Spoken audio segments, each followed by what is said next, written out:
So far, we have developed our website and used the Google Chrome browser to see how it looks. In an ideal world, we would be able to create our site using everything we've learned so far, and the website would look great in any browser. Now, unfortunately, each browser interprets HTML and CSS in a slightly different way, which means that a website may appear differently to visitors using different browsers. So, once we've created our website, we have to review how it appears on multiple browsers. This is very, very important. The most popular browsers right now are Google Chrome, Internet Explorer, Firefox, and Safari. Here we have the worldwide market share of all browsers as of January 2015. And here we see that Google Chrome has almost 50% of the market share. Now, the first thing we have to do in order to make CSS3 work the same way in every browser is prefixing some CSS3 properties. And CSS browser prefixes are a way for browser makers to add support for new CSS features in a kind of testing period. Here are the CSS browser prefixes for different browsers. So it's WebKit for Android, Chrome, iOS and Safari browsers, MOZ for Firefox, MS for Internet Explorer, and O for Opera. And here is an example for the border radius property with different browser prefixes. With this code, the border radius property will work even on older browsers of Chrome or Firefox, because the older versions of the modern browsers always cause the biggest problems to us web developers. Now, it seems a little bit boring to add all these prefixes manually, right? Good news is, we don't have to, because there is another great brackets extension that does the job for us. So let's go back to brackets and install it. So, the extension we're going to install is called Auto Prefixer. So again, hit here the Extensions button, and now right here we write Auto Prefixer. So then you hit Install here. I already have it installed, so I will not do it. So I hope you have it installed by now, and now it's very, very easy. We just select all the code hitting Command A or Control A, and then we come to this edit menu, and down here we have Auto Prefix Selection. So we hit that button, and now all the relevant properties are prefixed. So let's scroll down here and see what we have, for instance. So here, the transition property was prefixed for WebKit. And this extension is actually pretty smart because it only prefixes the properties that need prefixing in each browser. So in this case, all WebKit browsers, such as Chrome, iOS, Android, and Safari. So again, we have a WebKit transition, and let me show what else we have. Here we have the transform property, and this is for WebKit and for the Internet Explorer. So we see this is pretty smart here again, and it helps us doing our job. And we should do the same here in this CSS file. So again, Command A, and then we hit Auto Prefix Selection. And to be absolutely sure, we can do the same here in our grid CSS file. I actually don't know if this is necessary, but we'll do it just to make sure. So now all our code is prefixed. So we should now test our website on the 4 major browsers as I told you before. So Google Chrome here is obviously not necessary because we already know it works well with it, since we used it all the time to test our website. So next up I have Safari. So this is the Google Chrome browser. Now I have Firefox. And so let me open my index HTML file with it.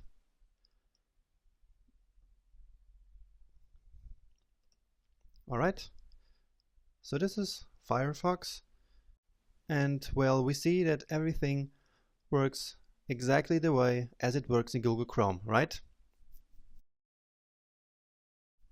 So no problems here. Everything's fine. Great. And now I will test it on Safari as well. Already have it open here actually. So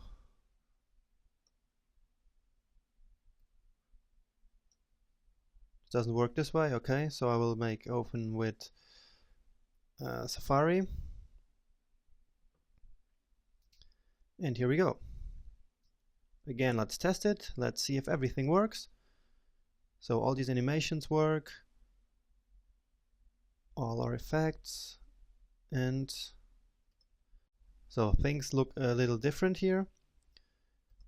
For instance, this box here looks different in Chrome, but that's nothing we could change. That's really something which has to do with the browser and the operating systems. Now, for PC users, they cannot test their website on Safari because it only runs on a Mac. But maybe you can use a Mac from a friend or so and test if your web page looks good with the Safari browser. And then we have the Internet Explorer. And this time the Mac users have the problem because we cannot install the Internet Explorer on a Mac. So I will actually not be able to show you how it looks like on the Internet Explorer. So if you have a Mac and you want to test if your website looks good on an Internet Explorer, you can, for example, ask a friend of yours which has a Windows computer and see if your website looks great on the Internet Explorer as well. So actually on the newer versions of the Internet Explorer, like 11 or 10, everything we did should look fine. The most problematic browsers are the older versions like Internet Explorer 6, 7 and 8. Because many of the modern CSS3 styles don't work on these browsers. They are still around, but for us web developers, hopefully not forever. And we will not concentrate so much on these older versions because that would require very specific techniques. And actually, there is a rather complex way of using the Internet Explorer on a Mac. And to find out more about that, check out the link in the ebook. Now, there are, however, some things that we can do in order to make some of the parts of our website work great in older web browsers. So we will use 3 JavaScript scripts to enable some of the new functionalities in older browsers. The first one, there is a little script called respond.js, which enables the browser to understand and execute CSS media queries, which we need for responsive web design. So let me close this. And there is this website, JS Deliver, where we can get many scripts like that for free. More on that later in the next section. But for now, let's just type respond. Okay, here we go. And hit integration. Then all we need to do is to copy this code and paste it at the bottom of our HTML file, right here. So really, after the body, we paste our script files. So again, we will learn more about JavaScript in the next lecture, but for now, let's just copy those scripts right here. So the second script I'm going to use here is called HTML5 shift, and this enables us to use and style HTML5 elements in older browsers that were available before HTML5 actually existed. And this is pretty useful, and we will include it just as we included respond before. So HTML5 shift. So click this and then the min version and paste it down here. And the last one, we will use selective visor or something like that. I'll just type it here, selective. That's right. So we will use this one, and this allows us to use CSS3 pseudo classes like lastChild and firstChild on Internet Explorer 6, 7, and 8. So these are just some of the things that you can do.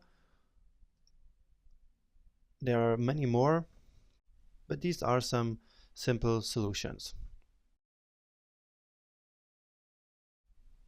Now, one very handy tool to see what exactly works on which browser is caniuse.com, which is this website. And in here we can just write CSS properties, and I did this with transform, and it shows us exactly where this works. So we see transform doesn't work in Internet Explorer 8. It works on 9 with the prefix ms, and for 10 and 11 it works just fine without any prefix. So for Google Chrome, for instance, version 31, it needs the WebKit, but from then we don't need that anymore. Or for Safari, for instance, it also needs the WebKit prefix, or for the iOS Safari, and our brackets extension already took care of that.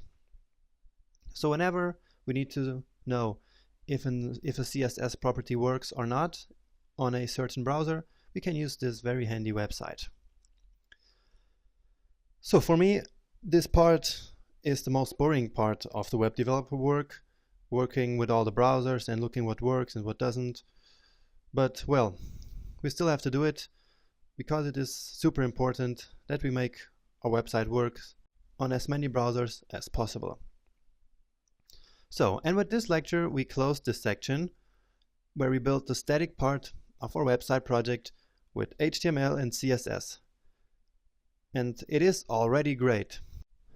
Now, if you were not able to follow all the lectures or did not understand everything, you can download all the code for the entire project from the link in the description of this video. And, as always, please feel free to ask your questions in the course forums. And then, when you're ready, join me in the next section about jQuery.